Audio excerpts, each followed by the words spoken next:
অবশেষে সব জল্পনা কল্পনা শেষ করে আজকে ৬ ফেব্রুয়ারি শুক্রবার বৈঠক হতে যাচ্ছে ইরান এবং আমেরিকার মধ্যে। বৈঠকটি হতে যাচ্ছে ওমানে। প্রাথমিকভাবে এই বৈঠকটি তুরস্কে হওয়ার কথা হলেও ইরান এবং আমেরিকা এই দুই পক্ষের এবং তৃতীয় পক্ষের ইনভলভমেন্টে বৈঠকটি ওমানে শিফট করা হয়েছে। আজকের ভিডিওতে আলোচনা করব ইরান এবং আমেরিকার ভেতরে কী বিষয়ে আলোচনা হতে যাচ্ছে এবং কী ধরনের চুক্তি হতে যাচ্ছে এই দুটি দেশের মধ্যে, বা আমেরিকার চাওয়াই বা কি ইরানের কাছে। চলুন এই বিষয়গুলো নিয়ে আলোচনা করা যাক আজকের ভিডিওতে। আসসালামু আলাইকুম ওয়া রাহমাতুল্লাহি ওয়া বারাকাতুহু। ইরান আমেরিকা বৈঠকটি তুরস্কে হওয়ার কথা হলেও এরই মধ্যে আমেরিকা ইরানের একটি শাহেদ ড্রোন ভূপাতিত করেছে, যার কারণে সবাই মনে করছিল যে এই বৈঠকটি বন্ধ হতে যাচ্ছে এবং খুব শিগগিরই যুদ্ধ শুরু হতে যাচ্ছে। পরবর্তীতে ইরানের কাছ থেকে বিবৃতি আসে যে ইরান আমেরিকা বৈঠকটি ইরান চায় যে এটি ওমানে হোক, কারণ আমরা দেখেছি যে গালফ অঞ্চলের দেশগুলো কতটুকু ইম্পর্টেন্ট ইরান আমেরিকা এই যুদ্ধ পরিস্থিতির জন্য।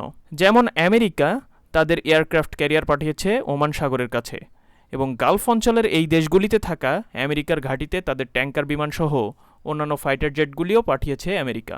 যাই হোক, এই আলোচনাটি ওমানে হতে যাচ্ছে এবং আলোচনাটির নেগোসিয়েটর হিসেবে কাজ করছে তুরস্ক, মিশর এবং কাতার। আল জাজিরার মতে আমেরিকার কাছ থেকে ইরানের জন্য কিছু প্রস্তাব এসেছে, যা এই আলোচনার বা আমরা যদি বলি পরমাণু আলোচনার আমেরিকার ইরানের কাছে ডিমান্ড।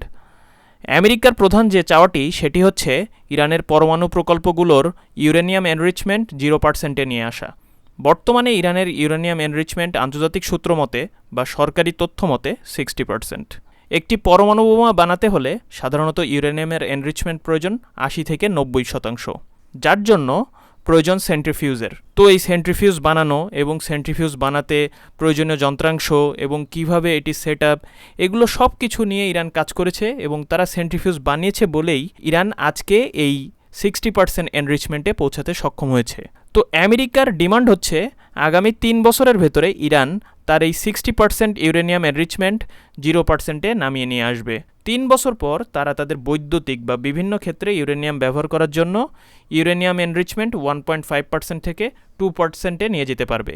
সাধারণত বিদ্যুৎ প্রকল্পে ইউরেনিয়াম এনরিচমেন্টের প্রয়োজন 3-5%। মানে বাংলাদেশের ধরুন যে পারমাণবিক বিদ্যুৎ প্রকল্প বাংলাদেশ তৈরি করছে, এই রূপপুর পারমাণবিক বিদ্যুৎ কেন্দ্রে বাংলাদেশ যে ইউরেনিয়াম ব্যবহার করবে তার এনরিচমেন্ট হচ্ছে 3-5%।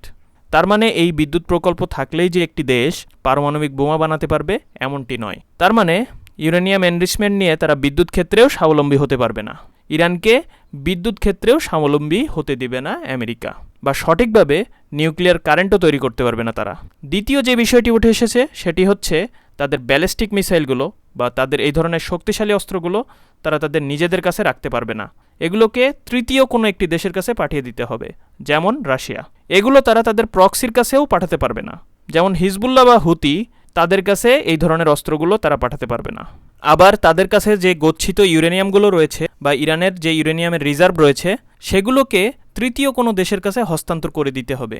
ইরান ব্যালিস্টিক মিসাইলগুলো দিয়ে কোনো দেশকে আক্রমণ করতে পারবে না। আমেরিকা তো নাই, এবং আমেরিকার চাওয়াগুলোর ভেতরে আরও আরেকটি উল্লেখ্য বিষয় হচ্ছে ইরানের আক্রমণ নীতিতে ভিন্নতা আনতে হবে। কোনো দেশ থেকে আক্রমণ না আসা পর্যন্ত ইরান অন্য কোনো দেশকে আক্রমণ করতে পারবে না। অর্থাৎ আপনি চিন্তা করছেন আপনার জন্য একটি দেশ থ্রেট হয়ে দাঁড়িয়েছে, কিন্তু আপনি তাকে আক্রমণ করতে পারবেন না। কিন্তু আমেরিকা পারবে, যেমনটি তারা করেছে ভেনেজুয়েলাতে। আরেকটি বিষয় যেটি নিয়ে এই নতুন করে ইরান আমেরিকা যুদ্ধের শুরু, সেটি হচ্ছে ইরানের রেজিম চেঞ্জ। তো এই বিষয়গুলি আমেরিকার ডিমান্ড বলতে পারেন বা মামার বাড়ির আবদারও বলতে পারেন। ওমানে ইরান আমেরিকা বৈঠককে কেন্দ্র করে ইরানের পররাষ্ট্রমন্ত্রী আব্বাস আরাকচি ইতোমধ্যে ওমানের রাজধানী পৌঁছেছেন। আবার আমেরিকার পক্ষ থেকে থাকছে ট্রাম্পের জামাতা জ্যারেড কুশনার ও স্টিভ উইটকফ। ইরানিদের মতে ইরান আমেরিকা এই বৈঠকে কোনো ফলপ্রসূ ডিসিশন আসছে না। ইরান তাদের ইউরেনিয়ামের এনরিচমেন্ট 60-20% করতে রাজি হয়েছিল। এখন কথা হচ্ছে সম্পূর্ণ 0-তে নামিয়ে আনবে কিনা, বা তাদের ব্যালিস্টিক মিসাইলগুলো সম্পূর্ণভাবে তারা পরিত্যাগ করবে কিনা। আমার মতে এখন মনে হচ্ছে যে এই চুক্তিতে একটি বিষয় নিয়ে ইরান আমেরিকার সাথে একমত হবে, যেমন ইরান বলবে যে তারা পারমাণবিক অস্ত্র বা পারমাণবিক এনরিচমেন্ট আর আগাবে না, এমন একটা কিছু। কিন্তু আমার মনে হয় না তারা 0%-এর চুক্তি করবে। আর বর্তমানে ইরান টিকেই আছে মূলত তাদের ব্যালিস্টিক মিসাইলগুলোর দ্বারা।